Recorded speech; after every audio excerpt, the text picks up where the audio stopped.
Welcome and thank you for joining us on Birth Mother Matters in Adoption with Kelly Rourke-Scary and me, Ron Rains, where we delve into the issues of adoption from every angle of the adoption triad. Do what's best for your kid and for yourself, because if you can't take care of yourself, you're definitely not going to be able to take care of that kid, and that's not fair.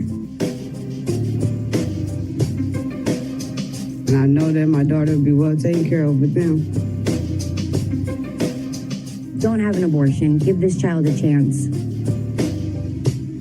All I could think about was needing to save my son.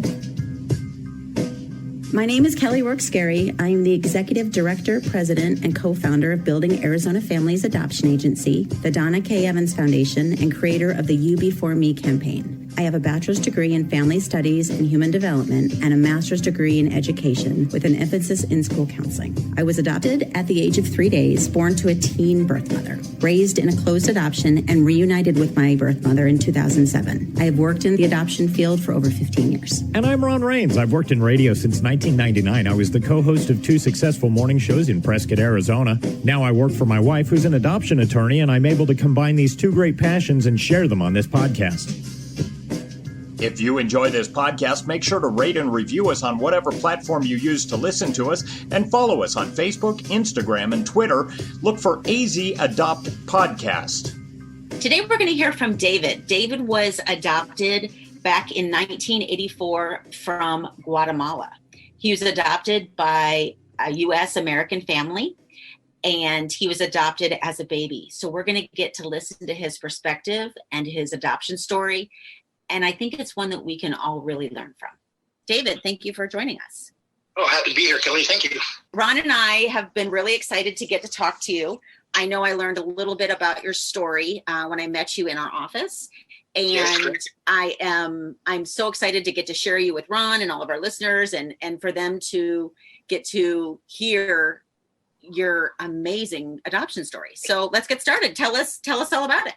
I'll just kind of start you in the middle. So about 3rd grade, parent-teacher conference, and one of my baseball teammates had come up to me, because we were all there, the kids and the parents. And teammate comes up to me and goes, "Hey, why are your parents a different colored skin than you?" I was like, "What are you talking about?" Had no clue at all. So I went up, asked my mom, and she goes, "We'll talk when you get home." And that's when she let me know I was adopted for the first time. So that was kind of a neat story.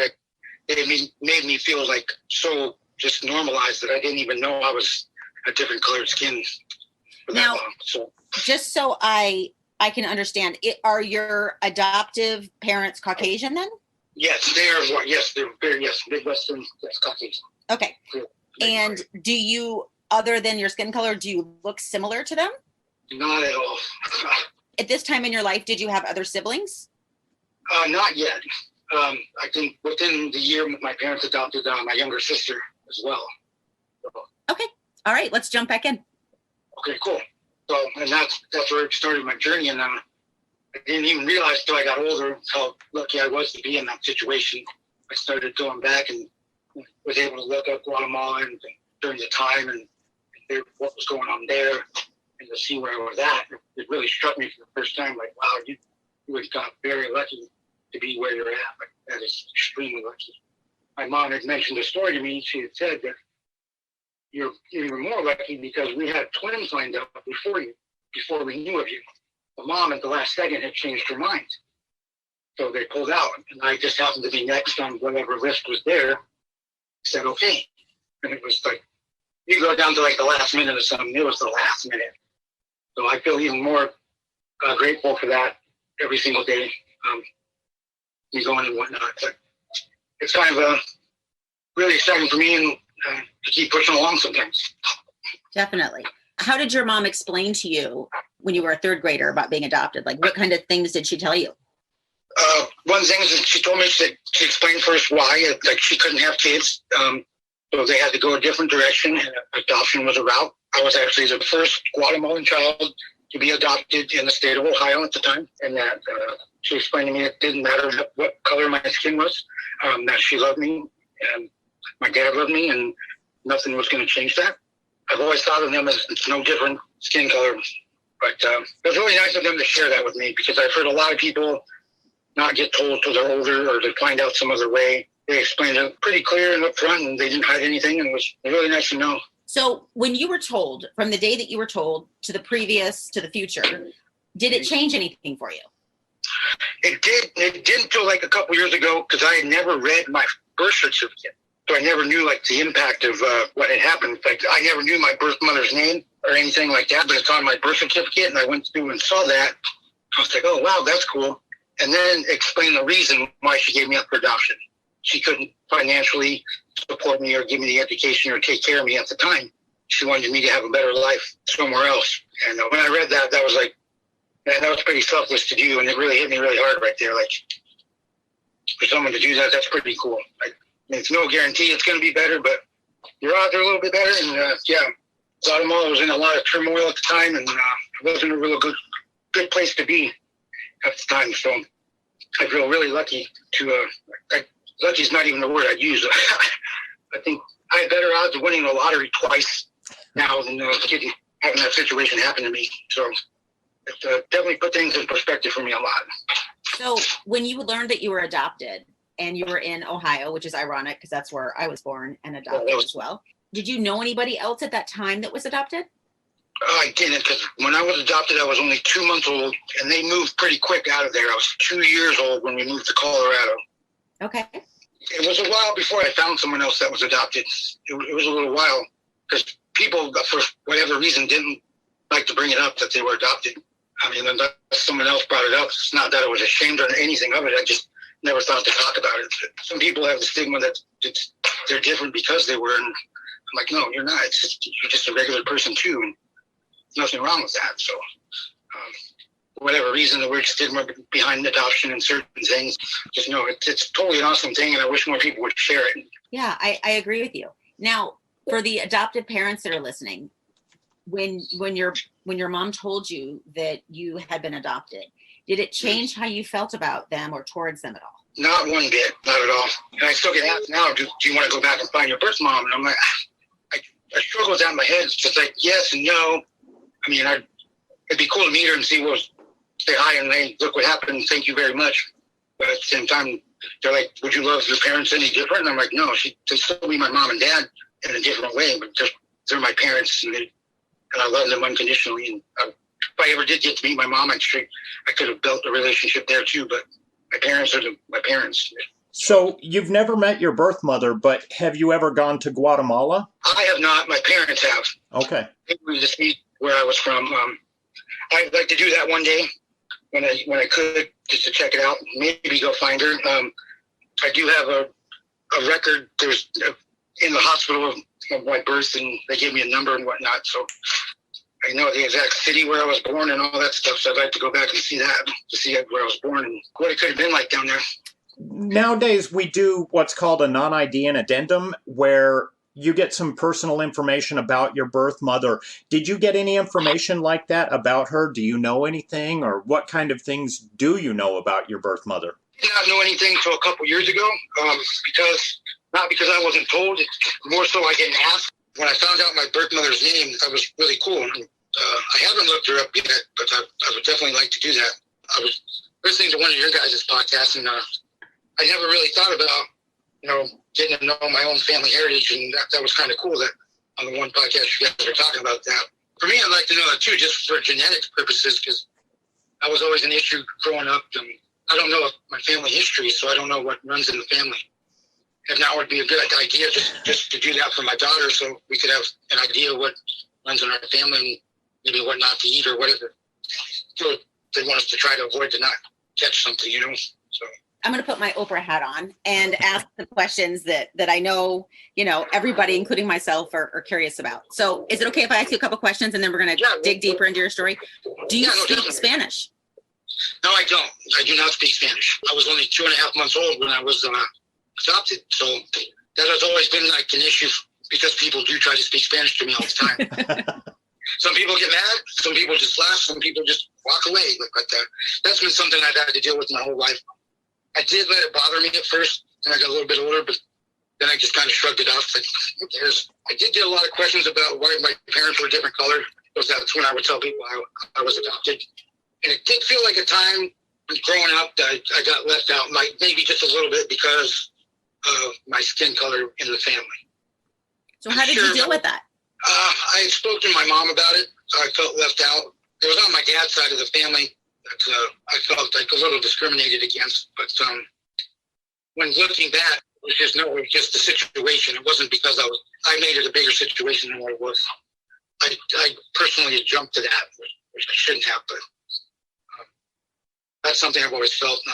And then just racial things now, just people assuming that I'm Spanish or assuming just something because I'm a brown person. But most of the time, I'm like, I'm more white than most of these white people out here. Just growing up there, growing up from Midwestern parents in Ohio, very, very not super conservative, but yeah.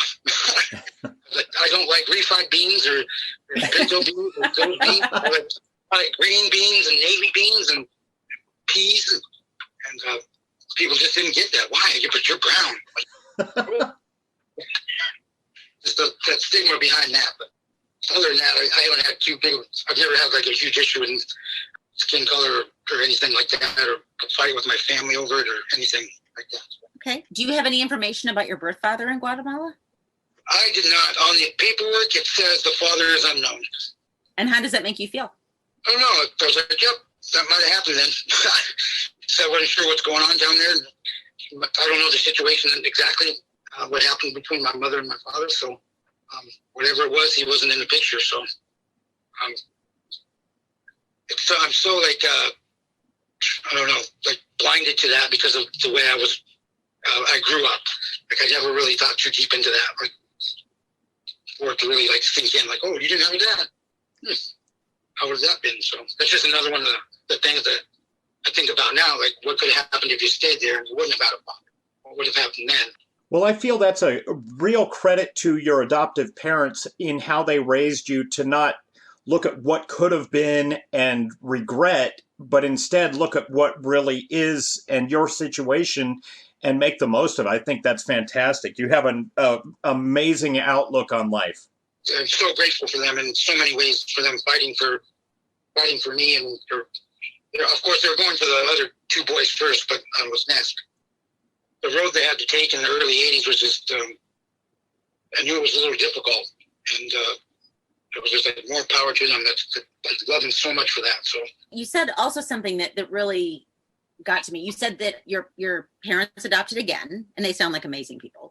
And if you were in the third grade or older, you would probably remember the adoption, right? Yeah, I vaguely remember that. It was my little sister. She came, my parents had asked me if I wanted a little brother or sister, and I said yes.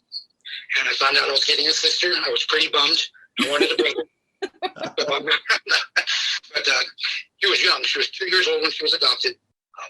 My sister turned out amazing, and she's doing great things. She's got 4 kids of her own, running her own business, and married for 5 years now. And looking back, my parents did an outstanding job. I had the normal kid complaints. So well, Bobby has this. Why can't I have that? That was my issue as a kid growing up. And looking back, I'm like, I'm so lucky getting to know people and hearing their stories of growing up and how their dad wasn't there, or their mom wasn't there, and how their parents aren't there now. Really changed my outlook on just life. So like your parents are still together? Yep, they're still together. They're retired. They're getting old and grumpy. Yes, they're turning out like their parents, very much so. It's funny. I just saw them about a month ago. I went up there for a week and a half. But I tell my mom all the time, I'm like, oh, thank you, Mom. I can't tell you. And to her, it doesn't seem like a big deal. She's like, well, you know what? I love you. That's what we did. It's way bigger than that. But I just do not thank them enough, and thank whatever power was that put me here right now. So definitely. And I think your story is so incredible. And like I said, I still want to hear more about it, because we don't hear from a lot of adult adoptees about their adoption experience, much less somebody who was adopted from another country, and especially your gender. men don't seem to open up and talk about this stuff as much as women. So this is really amazing that you are so open about your adoption story. And like I said, I'm learning things, and I've been in this field and adopted myself forever. So I'm really enjoying what you're talking about. We want to thank David for joining us with this conversation about his adoption journey. On the next episode, we'll be discussing more about David's family, so join us on Birth Mother Matters in Adoption. If you're pregnant and considering adoption, we are here for you and understand what you're going through. We've helped hundreds of women place their babies for adoption, and we want to help you as well. We have a pregnancy crisis hotline available 24/7 by phone or text at 623-695-4112, or you can reach us on our toll-free number at 1-800-340-9665. We can make an immediate appointment with you to get you to a safe place, provide food and clothing, and help you get started on creating an Arizona adoption plan, or just give you more information. Check out our blogs on our website at azpregnancyhelp.com and follow us on Facebook, Instagram, and Twitter by looking for AZ Adopt Podcast. If you enjoy this podcast, make sure to rate and review us on whatever platform you use to listen to us. Birth Mother Matters in Adoption was written and produced by Kelly Rourke-Scary and edited by me. Thanks go out to Grapes for letting us use their song I Don't Know as our theme song. Join us next time on Birth Mother Matters in Adoption. For Kelly Rourke-Scary, I'm Ron Rains, and we'll see you then.